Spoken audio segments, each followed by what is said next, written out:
What's up, GSD leaders? It's tax-free weekend, yay!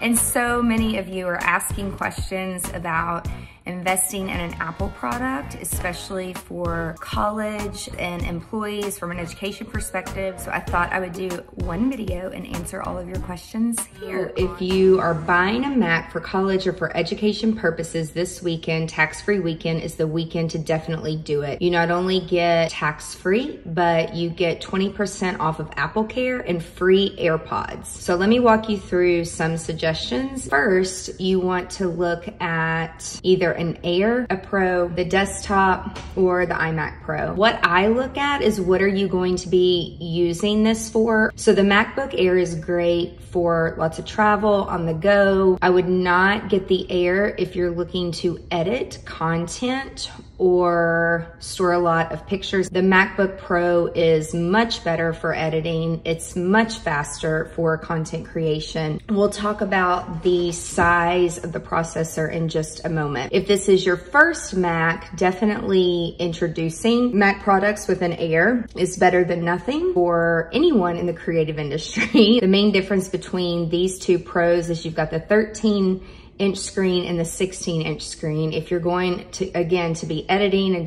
dealing with a lot of pictures, the 16-inch screen is definitely worth the upgrade. It is a little bit heavier, but on the go, I actually have this one and love it. If you're looking to get a desktop, the iMac, which I have an iMac, is awesome. Again, looking at the processor and what you're going to be doing, the biggest investment, definitely the iMac Pro. I would rather my machines go much faster rather than slower if someone is trying to work on a school project. So I'm just gonna take the MacBook Air. My family and I decided to pitch in together and get this for my niece who's going to college in a few weeks, and it's her 18th birthday, so perfect gift. So the first thing that I want to point out is the storage here, which is the big difference. If you are looking for, again, just a startup and you're going to be using Dropbox or Google Drive to store all of your information, the 256 to start is totally fine.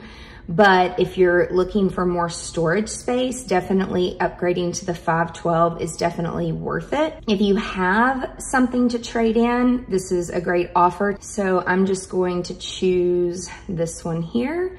And then of course, choose your colors, which I always get a case for all of our computers. So you'll definitely want to invest in that separately.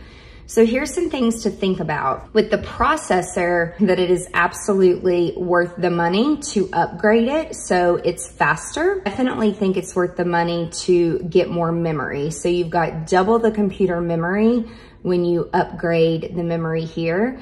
And then again, the storage, if you're looking to do just some basic stuff with school, definitely the 512 is fine. Because I use my computers so much, editing and things like that, getting a terabyte of storage would definitely be a good idea. I wouldn't go all the way up to 2 terabyte. I don't know if a kid in college would really be managing or needing that much storage. I usually give them about a 3-year lifespan, and that's if you're using them like every single day, which a lot of kids are doing these days. With it being tax-free weekend and for school, you can get some free AirPods. Now with COVID and a lot of classes online, I definitely think that every student needs these. I don't think it's worth the upgrade for the wireless charging case. If you already have the AirPods and you want to upgrade to the AirPod Pro, that's great. But if they don't have AirPods to begin with, I would just go with the free ones, because you don't know if they're gonna lose them or not. This is something that is essential. It's 20% off right now. Even if it wasn't 20% off, you still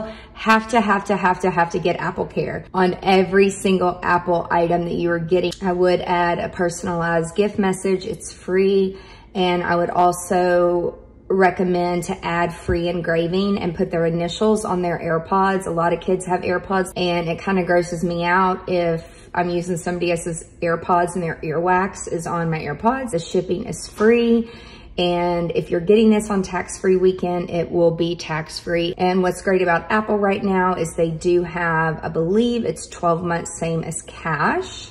and you can learn more and apply here, or you can just check out in full. You can get it delivered or you can pick it up. Some people like to go pick it up and get all of their stuff transferred from an old Apple product. However, if this is for school or education, I would recommend starting with a blank slate and not moving anything over. I have lots of reasons for that. And look at the delivery date and where you're sending it to. If you're sending it off to your child in college, I don't know if you would want to mail it to them. I know in the past when I order things from Apple online and they're over a certain amount of money, you have to sign for delivery. So it might be easier for you to get this for your child and then you give it to them or ship it to them directly when you know that they're going to be there. I hope this helps you make the best decision if you are investing in an Apple product.